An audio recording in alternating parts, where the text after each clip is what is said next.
Okay, welcome to a new episode of Nate's MMA Corner. I'm Nate, and if you watch my show, you're in my corner. Today's episode is a post-fight show for UFC Fight Night.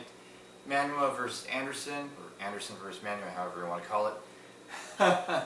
Yeah, and this was an amazing card, top to bottom. The main event to the bottom of the prelims were all amazing. Especially if you're a diehard fan and you know these fighters well, then you knew you were in for a show.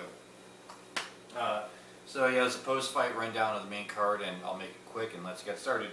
Okay, so the main event was a light heavyweight clash with Corey Anderson, Ultimate Fighter winner versus Jimmy Manuwa, and I called this one pretty spot on. Jimmy Manuwa won first round KO punch.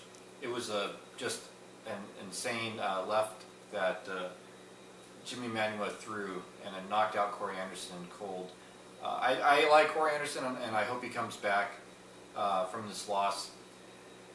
And then in the welterweight division, we had Gunnar Nelson versus Alan Jouban. I was kind of shocked at this one. I mean, because this one I thought it would be a closer fight, but Nelson looked good in the first round and then finished him off in the second with a submission guillotine choke. And it's an impressive win for Gunnar Nelson and keeps him in that top 10 in the welterweight division.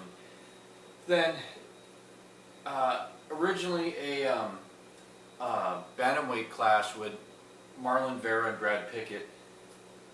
This turned into a catchweight bout because Marlon Berra was a late notice replacement. And it was supposed to be Henry Briones originally. And Brad Pickett, I picked him to, no pun intended, I picked him to win this fight by decision, I believe it was on my pre-fight show. Shockingly enough, Marlon Berra, TKO head kick and punches in round 3, and there's only 1 minute and 10 seconds left in the fight. Everyone was shocked, especially this fight taking place in the O2 Arena in England, and this being Brad Pickett's last career fight in his professional MMA career. Brad Pickett's well-rounded, and he's always been this close to getting to that upper echelon of the UFC in his respective division. And it's just I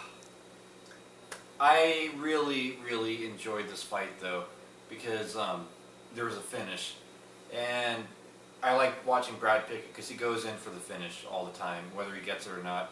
And he just got caught. It happens. He was looking good, and then he just got caught.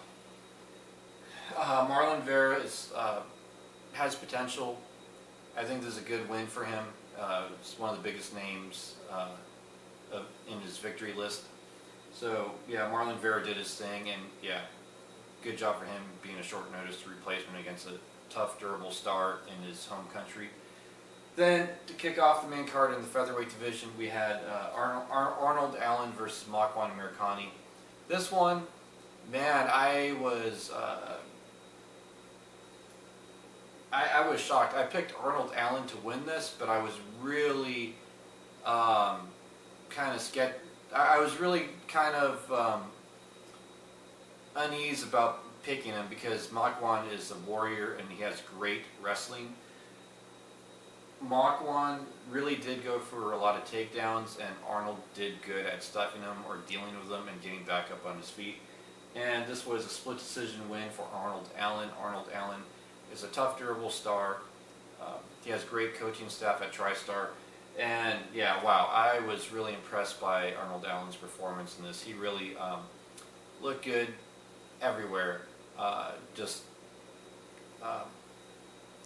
Stuffing those takedowns and working his footwork and his hands, and sprawling when needed. I think sprawling's what really helped Arnold Allen win this fight, and he's still a young kid with many good fight years left in him. So that wraps up the post-fight show for UFC Fight Night, Manuwa versus Anderson. Stay tuned. And coming up pretty quick, my pre-fight for UFC 210. So I'll be filming that in just a bit. So until then, see ya.